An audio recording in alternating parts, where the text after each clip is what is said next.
خداوند یسوع مسیح کے نام میں آپ کو سلام۔ نئے عہد نامے کی کتابوں کے تعارف کے بارے میں سیکھیں گے۔ آج ہم متی کی انجیل کے بارے میں گفتگو کریں گے۔ اس کتاب کا نام متی کی انجیل کے طور پر لکھا جاتا ہے کیونکہ یہ اسی نام کے حامل رسول نے لکھی تھی۔ کتاب کا انداز عین وہی ہے جس کی کسی ایسے شخص سے توقع کی جا سکتی ہے جو کبھی محصول لینے والا رہا ہو۔ متی حساب کتاب میں گہری دلچسپی رکھتا تھا، جیسا کہ ہم 18ویں باب کی 23ویں تا 24ویں آیت اور 25ویں باب کی 14ویں تا 15ویں آیت میں دیکھتے ہیں۔ متی کی انجیل انتہائی باترتیب اور جامع ہے۔ متی اس انجیل کو تاریخ وار ترتیب میں لکھنے کی بجائے 6 باتوں کے ذریعے سے مرتب کرتا ہے۔ ایک محصول لینے والے کے طور پر متی ایسی مہارت رکھتا تھا جو اس کی تحریر کو مزید زیادہ دلچسپ بنا دیتی ہے۔ محصول لینے والوں سے توقع کی جاتی تھی کہ وہ مختصر نویسی، جسے انگریزی میں شارٹ ہینڈ کہا جاتا ہے، کہ کسی شکل میں لکھنے کے قابل ہوں، جس کا لازمی طور پر مطلب یہ تھا کہ متی کسی شخص کی باتوں کو اسی وقت قلم بند کر سکتا تھا جیسے جیسے وہ بولی جاتی تھیں، یعنی لفظ با لفظ۔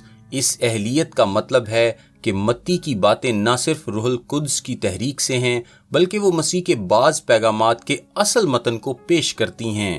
مثال کے طور پر جیسا کہ 5ویں تا 7ویں باب میں پہاڑی واز قلم بند کیا گیا ہے، اور یہ اس عظیم پیغام کی یقیناً ایک بہترین ریکارڈنگ ہے۔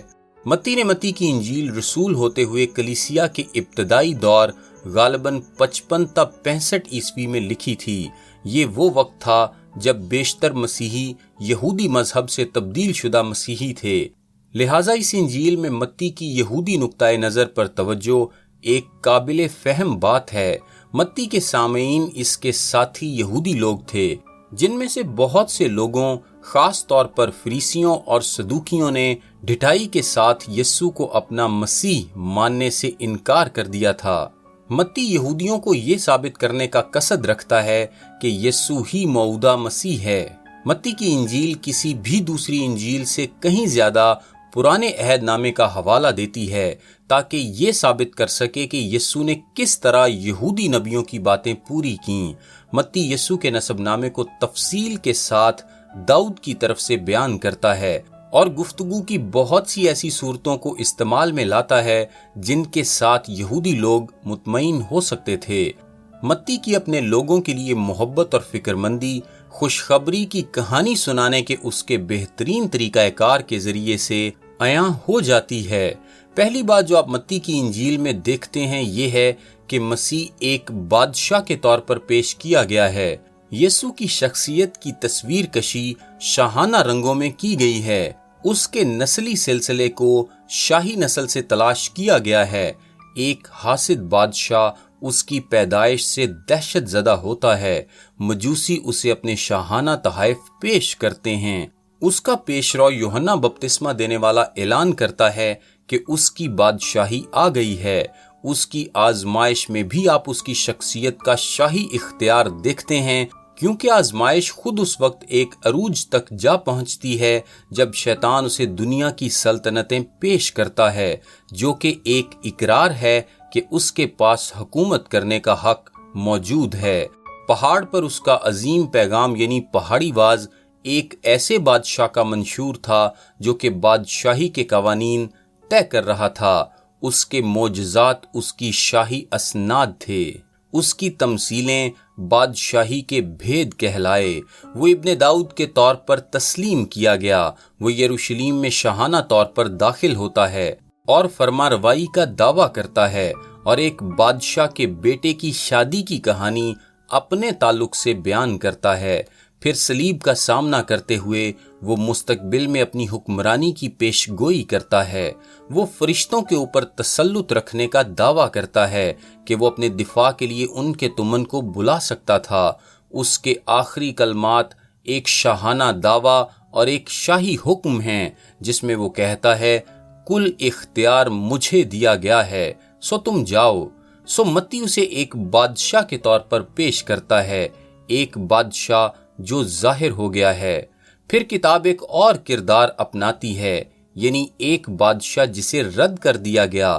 اور جیسے جیسے ہم متی کی انجیل کا مطالعہ کرتے ہیں تو ہم یہ دیکھنے لگتے ہیں کہ وہ لوگ جن کے لیے وہ آیا اور وہ لوگ جن کی تابعداری اس نے درکار کی، انہوں نے کبھی اسے یہ تابعداری پیش نہ کی، اور وہ ایک ایسا بادشاہ ہوا جسے رد کر دیا گیا۔ متی کی انجیل بادشاہ کے رد کیے جانے کی انجیل ہے۔ کسی اور انجیل میں اس کی بادشاہت کے بارے میں اس قدر کہنے کو نہیں، اور کسی اور انجیل میں اس کے بطور بادشاہ رد ہونے کے بارے میں اتنا کچھ کہنے کو نہیں ملتا۔ متی کی انجیل میں رد کیے جانے کا تاثر کبھی بھی مدھم نہیں پڑتا۔ اس کی پیدائش سے پہلے اس کی ماں یوسف سے رد کیے جانے کے خطرے سے دوچار تھی۔ اس کی پیدائش کے وقت یروشلیم شہر گھبرا گیا تھا اور ہیرودیس اس کی جان کے درپے ہو گیا تھا۔ بیت لحم کے ماتموں میں فرشتوں کی کوئی کوائر نہیں گاتی، بلکہ مائیں غم میں رو رہی ہیں کیونکہ ان کے بچے ذبح کر دیے گئے ہیں۔ اسے اس کی زندگی کی خاطر دور لے جایا گیا تاکہ وہ ایک چھوٹے سے غیر اہم گاؤں بنام ناصرت میں 30 سال گزارے۔ اس کا پیش رو قید میں رکھا گیا اور بالآخر اس کا سر قلم کر دیا گیا۔ اس کے پاس اپنا سر دھرنے کی کوئی جگہ نہ تھی۔ اس کی تمثیلیں ظاہر کرتی ہیں کہ اس کی بادشاہی اس زمانے میں قبول نہیں کی جائے گی، یہاں تک کہ اس نے اپنی موت کے وقت یہ کہا، اے میرے خدا، اے میرے خدا، تو نے مجھے کیوں چھوڑ دیا؟ انسانی ہمدردی کا کوئی لفظ نہیں بولا جا رہا۔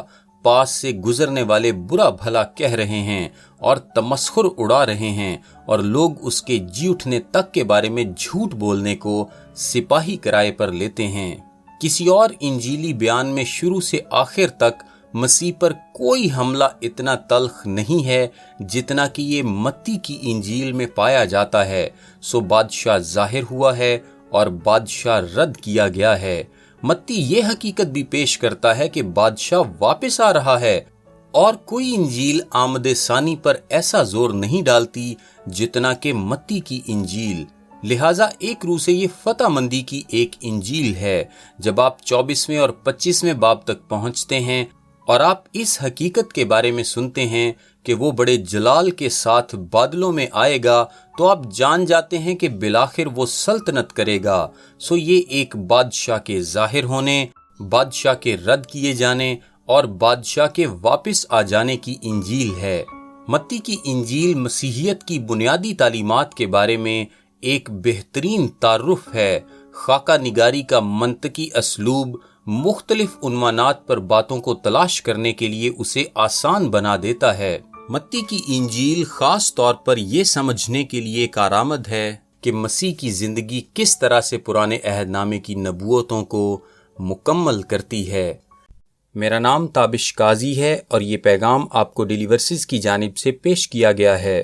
ہم سوموار سے جمعہ یعنی ہفتے میں 5 دن انگلش، اردو اور آڈیو میں ایسے پیغامات واٹس ایپ سروس کے ذریعے بھیجتے ہیں۔ اگر آپ اپنے نمبر پر یہ سروس حاصل کرنا چاہتے ہیں تو ابھی اپنا نام اور شہر کا نام لکھ کر 0333 80 20 972 973 یا پھر 974 پر واٹس ایپ میسج کریں۔ خدا آپ کو برکت دے، آمین۔